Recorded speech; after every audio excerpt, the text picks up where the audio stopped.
Okay, so this is the video for the graphical relationships among f, f prime, f double prime. This is chapter 3. So you got all these good notes. I'm going to skip straight to, though, in this video, since we just did chapter 3, I'm going to skip straight to this example. So example 1, we have an interesting graph, and they want to know on which of the following intervals is the first, this is basically saying the first derivative is positive, so increasing, and where the second derivative is negative, so concave down. And this would be true about the graph of f, which this is. And so increasing, I like it on the first two. I don't like it on the last two. Okay, so C to D is out, just based off of the increasing. Now we want concave down. Well, it looks like from A to B is concave up. Okay, so I'm going to get rid of that. And B to C is concave down. So B to C is what I want. Okay, I wanted both of those things to be true. Only 2 is true. Okay, you're going to do the next few on your own. You can skip 3, by the way, so X that off. It's not a bad problem. It's just I'm not making you do all of the ones in this packet. Same thing here. You can skip 6, and you'll do 7 on your own. And then let's look at 8. This is just a derivative problem, really. So here's a function. Which of the following could be the derivative? All right, so this is like f, and these are all possible f primes. Okay, where is the derivative on this graph? 0, here and here. So my f prime should cross the x-axis in those 2 places. Okay, A doesn't do that at all. B doesn't really. It looks like C, D, and E are all okay. Okay, next thing is f is increasing. Okay, right here. So f prime should be positive. So I'm going to draw my f prime already on here. This is slightly decreasing, so slightly negative for f prime, and then increasing. So f prime should be positive. And I just drew E. All right, next page. You'll do 9 on your own, 10. You can actually skip 11. We just did a problem like that, so I'm not going to make you do one again. You'll do 12 on your own. You'll do 13, all of that good stuff. This is all just good review for chapter 3. And then I'm going to let you skip 14 again. Not a bad problem, just not making you do it. 15, that's a table problem. You need to do that one on your own. 16, this is a good problem. This is given the graph of f prime. We've been doing a lot of those lately. And the last page is totally blank if you didn't pick up on that. I wasn't going to, since I got through that part really fast, I'm going to go ahead and actually do part of 16. All right, so it gives us all sorts of information, but here's the most important information, f prime. That's the graph of f prime. All right, it says find the x-coordinate of the points of inflection on f. Give a reason. Okay, now remember our reason has to be because f prime. All right, f has a point of inflection when f prime has relative extrema. It's not good enough that f prime, you can't say because f double prime changes signs. You got to say something about f prime. You could say f prime changes from increasing to decreasing or the other way. And so these x values are going to be 1. Okay, f prime was increasing, which means f was concave up, and then f prime was decreasing, which means f is concave down.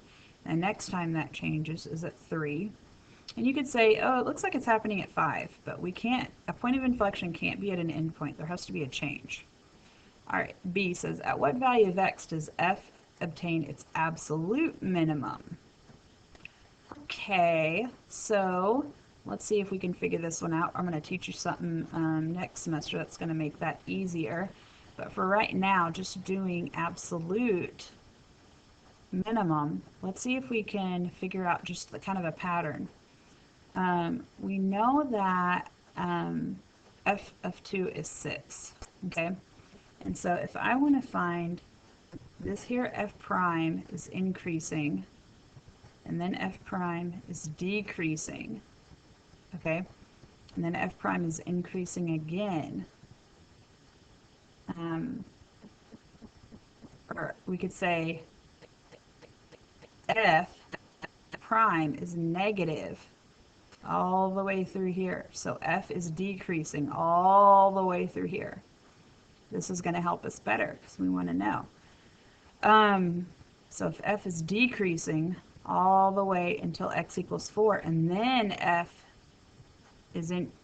prime is positive, or f is increasing, then that's that 4 right there.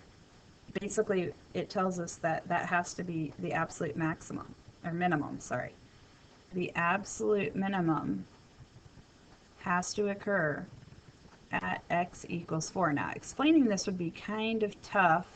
Here's an analysis that could work.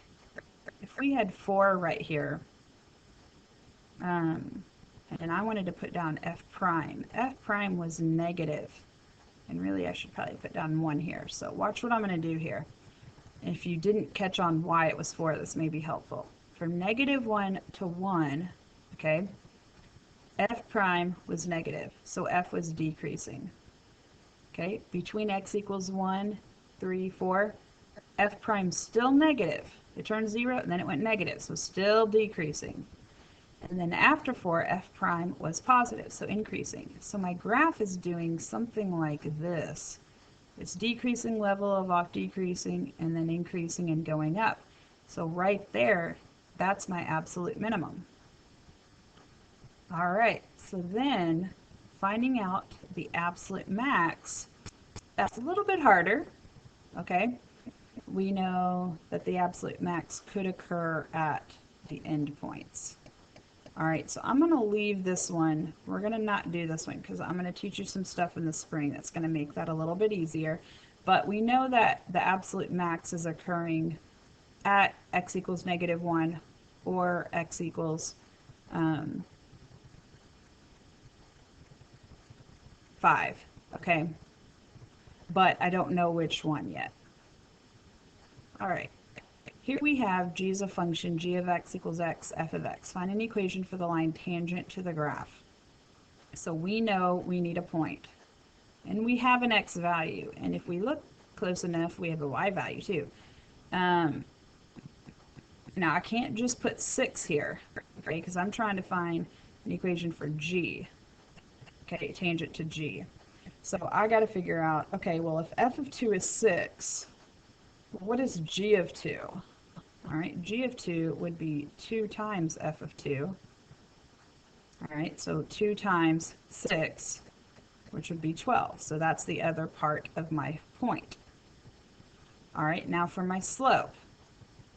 Okay, I got to think, okay, well, first of all, I got to find g prime of x. Ooh, product rule, everybody's favorite. Again, aren't you glad I'm doing this one with you? So derivative of x is 1 times just f of x plus just x times f prime. And so my slope is going to be whatever g prime of 2 is.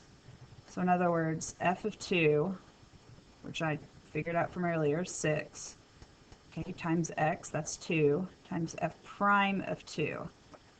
All right, we got to go back up to the graph to figure out what is f prime of 2. This is the graph of f. So what is f prime of 2? -1.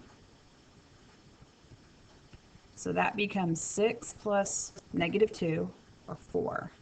So that makes my slope 4. So if I'm going to write my line, I need y minus 12 equals 4x minus 2. Okay, so except for the ones I told you to skip, those are the ones you're doing on this.